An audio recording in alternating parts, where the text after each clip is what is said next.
এই কেবল গত মাসে জনগণ যখন ঘুমায় গেছে তখন তেলের দাম বাড়ানো হচ্ছে।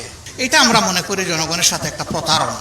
8 থেকে 12% বাড়ানো হয়েছে দাম, আবার 1 মাসের ব্যবধানে আবার এসে প্রায় 5 টাকা করে 3টা আইটেমে দাম বাড়ানো। এটি আসলেই জনগণের উপর একটা জুলুম। আর তা যদি করতেই হয়, এই সামনে বাজেট অধিবেশন ছিল, সেখানে আমরা খোলামেলা কথা বলতে পারতাম, সমস্যাগুলো নিয়ে আমরা কিভাবে ওয়ার্কআউট করা যায় সেটা চিন্তা করতাম। এবং বিগত অধিবেশনে একটা কমিটি গঠন করা হয়েছে জ্বালানি ক্রাইসিস মোকাবিলার জন্য, সেই কমিটিতেও বিষয়টা আলোচনা করা যেত।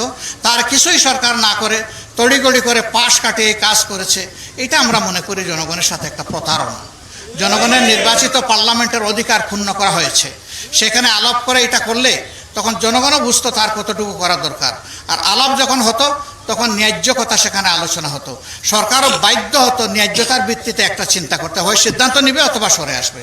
কিন্তু তা কিছু না করেই, তাও দেখবেন আবার জনগণ যাতে টের না পায়, গভীর রাতে জনগণ যখন ঘুমায় গেছে তখন তেলের দাম বাড়ানো হচ্ছে।